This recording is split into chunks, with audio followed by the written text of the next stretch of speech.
ప్రచారం మొదలుపెట్టిండు. అధికారంలోకి వచ్చింది మేము 2 లక్షల రుణమాఫీ చేస్తామని చెప్పిండ్రు. మీరు ఆనాడు ఎలక్షన్లలో కూడా రెచ్చగొట్టిండ్రు. పోండి తొందరగా అప్పులు తెచ్చుకోండి, మేము అధికారంలో రాగానే 2 లక్షల రుణమాఫీ చేస్తామన్నారు.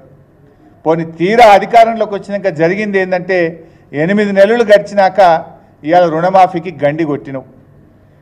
అధికారం దక్కించుకోవడానికి మోసం, దక్కిన అధికారాన్ని నిలుపుకోవడం కోసం మోసం. నీ 8 నెలల ప్రయాణం అంతా కూడా మోసాల చరిత్రనే. మొత్తం మోసాలు తప్ప ఒక్క మాట మీద నిలబడ్డ చరిత్ర లేదు. అదే బీఆర్ఎస్ పార్టీ ఆ రోజు మేము మా 9.5 ఏళ్ల పాలనలో రైతు బంధు కింద 70,000 కోట్లు రైతులకు నగదు బదిలీ చేశాం. రుణమాఫీ కింద 30,000 కోట్లు రైతులకు అందించాం. మా 9.5 ఏళ్లలో 1,00,000 కోట్ల రూపాయలు నేరుగా రైతులకు అందించిన ప్రభుత్వం ఈరోజు బీఆర్ఎస్ ప్రభుత్వం. నువ్వు మాత్రం ఎన్నికల ప్రచారంలో ఉదరగొట్టి ఇవాళ అధికారంలోకి వచ్చిన తర్వాత ఉసూరు మంపించినటువంటి పరిస్థితి.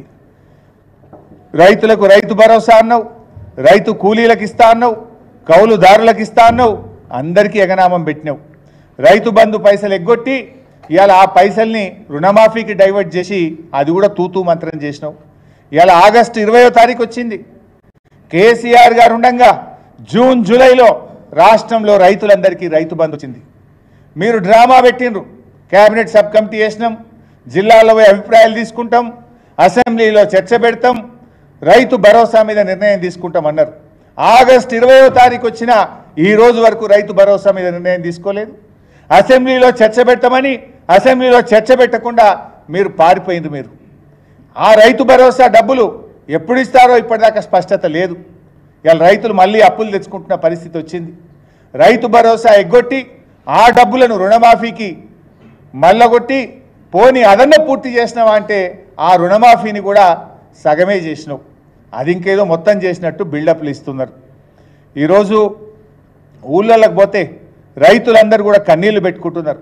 రుణమాఫీ కోసం కాలేదని చెప్పి అగ్రికల్చర్ ఆఫీసర్ల చుట్టూ, బ్యాంకుల చుట్టూ కాళ్ళ చెప్పులు అరిగేదాకా అర్ధరాత్రి పూట కూడా వాన పడుతుంటే రాత్రిపూట కూడా బ్యాంకు మెట్ల మీద పడిగాపులు కాస్తున్న పరిస్థితి ఉన్నది. ఇవాళ ఓపిక నశించి బ్యాంకుల ముందు ధర్నాలు, వివిధ జిల్లాల్లో రాస్తా రోకోలు ఇవాళ జరుగుతున్న విషయం కూడా మీ అందరికీ తెలుసు. ఇవాళ నేను ఒకటే కోరుతున్నా రేవంత్ రెడ్డిని, నిజంగా రుణమాఫీ చేస్తే మీరు శ్వేతపత్రం విడుదల చేయండి. అసలు రుణమాఫీ చేసిండ్రా? ఈ రాష్ట్రంలో అప్పు తీసుకున్న రైతులు ఎందరు? రుణమాఫీ ఎందరికి అయింది? ఎంత డబ్బు రైతుల ఖాతాల్లో బదిలీ అయింది? ఎంతమంది రైతులకు రుణమాఫీ అయింది? ఇంకా ఎంతమంది రైతులు మిగిలిపోయినరో శ్వేతపత్రం విడుదల చేయండి. నువ్వు పెట్టినావు కదా అసెంబ్లీలో నీటిపారుదల మీద శ్వేతపత్రం అని, అప్పుల మీద శ్వేతపత్రం పెట్టినావు కదా, రుణమాఫీ మీద శ్వేతపత్రం ఎందుకు విడుదల చేయవు అని నేను అడుగుతా ఉన్నా. రాష్ట్రంలో అర్హులైన రైతులు ఎందరు? నువ్వు రుణమాఫీ ఎందరికి చేసినావు? ఇంకా ఎంతమంది మిగిలిపోయినరు?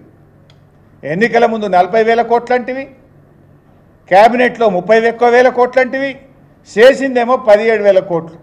17,000 కోట్లు అన్నది కూడా బోగస్ లెక్కలే. ఇవాళ ఆ 17,000 కోట్లు కూడా ఈ రోజుకు రైతుల అకౌంట్లలో పోలేదు. రైతు ఖాతాల్లో పడ్డది ఎన్ని? ఇలా చాలా ఈ 17,000 కోట్లు కూడా రిటర్న్ వస్తూ ఉన్నాయి. ఏది?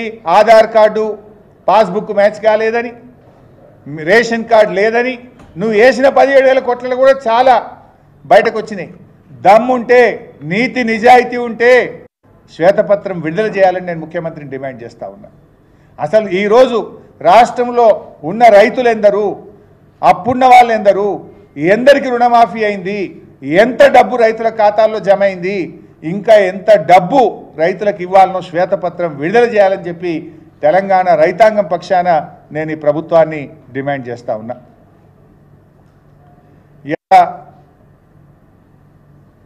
ఇదంతా అబద్ధం. రోజు పత్రికల్లో, టీవీల్లో కూడా రుణమాఫీ కాలేదని వస్తుంది.